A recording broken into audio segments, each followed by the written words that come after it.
ವಿವೇಕಾನಂದ ವಿದ್ಯಾವರ್ಧಕ ಸಂಘ ಪುತ್ತೂರು ವತಿಯಿಂದ ವಿವೇಕಾನಂದ ಆಂಗ್ಲ ಮಾಧ್ಯಮ ಶಾಲೆಯ ನೂತನ ಕಟ್ಟಡ ಉದ್ಘಾಟನಾ ಸಮಾರಂಭ ನಡೆಯಲಿದ್ದು, ಇದರ ಅಂಗವಾಗಿ ಇಂದು ವಿವೇಕಾನಂದ ಕಾಲೇಜು ನೆಹರು ನಗರದಲ್ಲಿ ಪತ್ರಿಕಾಗೋಷ್ಠಿ ನಡೆಯಿತು. ಪತ್ರಿಕಾಗೋಷ್ಠಿಯಲ್ಲಿ ನೂತನವಾಗಿ ಉದ್ಘಾಟನೆಗೊಳ್ಳಲಿರುವ ವಿವೇಕಾನಂದ ಸಿಬಿಎಸ್ಇ ಸಂಸ್ಥೆಯ ಬಗ್ಗೆ ಹಾಗೂ ಉದ್ಘಾಟನಾ ಕಾರ್ಯಕ್ರಮದ ಬಗ್ಗೆ ಕಲ್ಲಡ್ಕ ಪ್ರಭಾಕರ್ ಭಟ್ ಅವರು ಮಾಹಿತಿ ನೀಡಿದರು.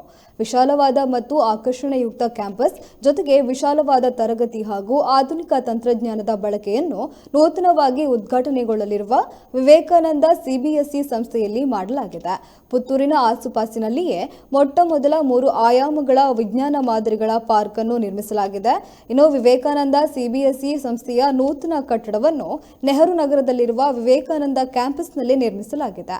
ಇದರ ಉದ್ಘಾಟನಾ ಕಾರ್ಯಕ್ರಮವು ಏಪ್ರಿಲ್ 8ರಂದು ನಡೆಯಲಿದ್ದು, ಹೊಸನಗರ ಶ್ರೀ ರಾಮಚಂದ್ರಪುರ ಮಠದ ಶ್ರೀ ರಾಘವೇಶ್ವರ ಭಾರತಿ ಸ್ವಾಮೀಜಿ ಅವರ ಆಶೀರ್ವಾದದೊಂದಿಗೆ ಮುಖ್ಯಮಂತ್ರಿ ಬಿಎಸ್ ಯಡಿಯೂರಪ್ಪ ಅವರು ನೂತನ ಕಟ್ಟಡವನ್ನು ಉದ್ಘಾಟಿಸಲಿದ್ದಾರೆ.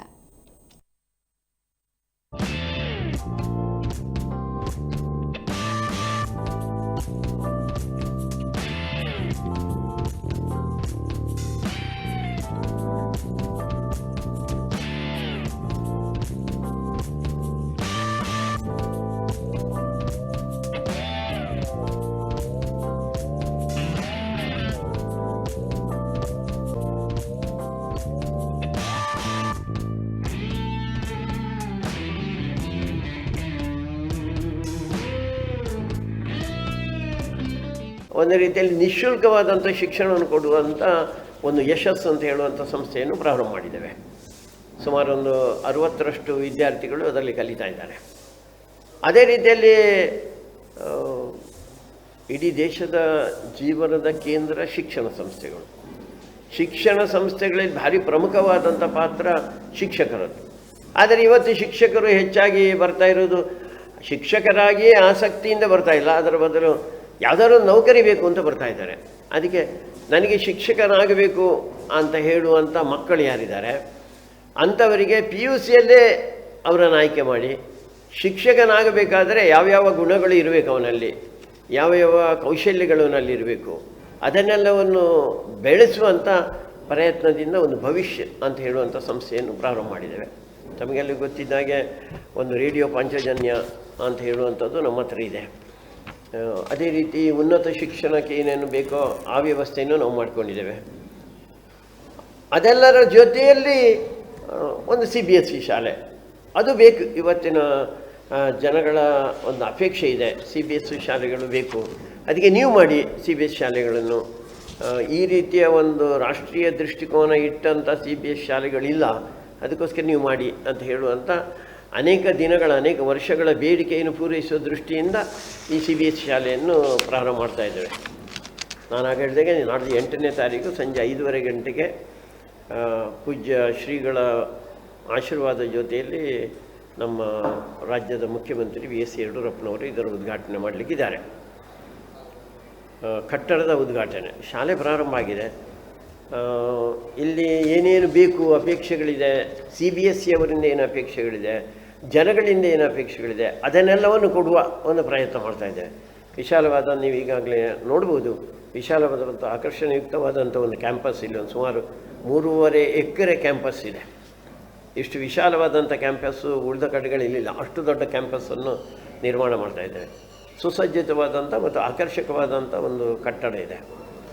ಎಲ್ಲ ವಿಶಾಲವಾದಂಥ ತರಗತಿಗಳಿದೆ. ಅದರಲ್ಲೆಲ್ಲದರಲ್ಲೂ ಟೆಕ್ನಾಲಜಿಯನ್ನು ಬಳಸಿಕೊಂಡು ಮಾಡ್ತಾ ಇದ್ದೇವೆ ನಾವು.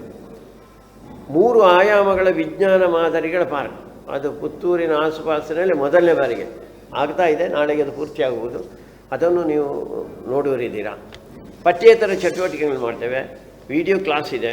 ಹೊರಾಂಗಣದ ಕ್ರೀಡಾ ವ್ಯವಸ್ಥೆಗೆ ಬೇಕಾದಷ್ಟು ದೊಡ್ಡ ಮೈದಾನ ಇದೆ. ಯೋಗ ವಿಜ್ಞಾನ ಇದೆ. ಒಳ್ಳೆಯ ಗುಣಮಟ್ಟದ ಶಿಕ್ಷಣ ಅದು ಇಷ್ಟು ದಿವಸ ವಿವೇಕಾನಂದ ಕೊಡ್ತಾ ಬಂದಿತ್ತು. ಇದರಲ್ಲಿ ಅದನ್ನು ಮುಂದುವರಿಸುವ ದೃಷ್ಟಿಯಿಂದ ಒಳ್ಳೆಯ ಪರಿಣಿತ ಅಧ್ಯಾಪಕರ ತಂಡವೂ ಇದೆ. ಈ ರೀತಿ ಬೇರೆ ಬೇರೆ ಮುಖಗಳಲ್ಲಿ ಒಂದು CBSE ಶಾಲೆ ಏನು ಮಾಡಬೇಕೋ ಅದೆಲ್ಲವನ್ನು ಮಾಡಬೇಕು ಅಂತ ಯೋಚನೆ ಮಾಡ್ತಾ ಇದ್ದೇವೆ. ಈಗ ಇಲ್ಲಿ ಪಾರ್ಕ್ ಬಳಸಿದೆ ಅಲ್ಲ, ಮಗುವಿಗೆ ವಿಜ್ಞಾನದ ಮುಖಾಂತರ ಅದನ್ನು ನೋಡಿ ಅನುಭವಿಸಿದರೆ ಅವನಿಗೆ ಜೀವನದಲ್ಲಿ ಅದು ಭಾರಿ ಗಟ್ಟಿಯಾಗಿ ಕೂತ್ಕೊಳ್ತದೆ. ಅದಕ್ಕೋಸ್ಕರ ವಿಜ್ಞಾನದ ಪರಿಕರಗಳನ್ನೆಲ್ಲ ಉಪಯೋಗ ಮಾಡಿಕೊಂಡು ಏನು ಮಾಡ್ಬೋದು ಅಂತ ಹೇಳುವಂಥ ಒಂದು ವಿಜ್ಞಾನದ ಪಾರ್ಕ್ ಅಂತ ಉಳಿದಲ್ಲಿ ಹೇಳ್ತಾರೆ. ಅಂಥ ಪಾರ್ಕಿನ ಸೃಷ್ಟಿಯಾಗಿದೆ. ಈಗ ಉದಾಹರಣೆಗೆ ನ್ಯೂಟನ್ನ ಚಲನೆಯ 3ನೇ ನಿಯಮದ ಅದರ ವಾದ ಏನು ಅಂತ ಕೇಳಿದರೆ, ಯಾವುದೇ ಕ್ರಿಯೆಗೆ ಅದಕ್ಕೆ ಸರಿಸಮಾನವಾದ ಆದರೆ ವಿರುದ್ಧ ದಿಕ್ಕಿನಲ್ಲಿ ಪ್ರತಿಕ್ರಿಯೆ ಇರುತ್ತದೆ ಎಂಬುದನ್ನು ಮಕ್ಕಳಲ್ಲಿ ಓದಿಸಿ ಬರೆಸುವುದಕ್ಕಿಂತ ಹೆಚ್ಚು ಒಂದು ಸಲ ತೋರಿಸಿಬಿಟ್ರೆ, ಅದನ್ನು ಹೋಗಿ ಅವರು ನೋಡಿದರೆ, ಮುಟ್ಟಿ ನೋಡಿದರೆ, ಆವಾಗ ಅದರ ಅನುಭವನೇ ಬೇರೆ ಆಗಿಬಿಡುತ್ತೆ. ಅಂಥ ಪ್ರಯೋಗಗಳನ್ನು ವಿಜ್ಞಾನದ ಕ್ಷೇತ್ರದಲ್ಲಿ ಇದನ್ನು ಮಾಡಬೇಕು ಅಂತಿದೆ. ಬೆಳಕು, ಶಬ್ದ, ಉಷ್ಣತೆ, ಯಂತ್ರಗಳ ರಚನೆ, ರಾಸಾಯನಶಾಸ್ತ್ರ, ಜೀವಶಾಸ್ತ್ರ, ಇಂದಿನ ಅನ್ವಯಿಕ ವಿಜ್ಞಾನಗಳ ಬಗೆಗಿನ ಆಸಕ್ತಿಯನ್ನು ಉದ್ದೀಪನಗೊಳಿಸುವ ರೀತಿಯಲ್ಲಿ ಅದನ್ನು ರಚನೆ ಮಾಡಿದೆ. ಸಂಶೋಧನಾತ್ಮಕವಾದಂಥ ಚಟುವಟಿಕೆಗಳಿಗೆ ಪ್ರೇರಣೆಯನ್ನು ಇದು ಕೊಡ್ತದೆ. ಪ್ರಧಾನಮಂತ್ರಿಗಳ ಆತ್ಮನಿರ್ಭರ ಭಾರತದ ಪರಿಕಲ್ಪನೆಯನ್ನು ಸಾಕಾರ ಮಾಡುವಂಥ ದೃಷ್ಟಿಯಲ್ಲಿ ಇದನ್ನು ಯೋಜಿಸಿದ್ದೇವೆ.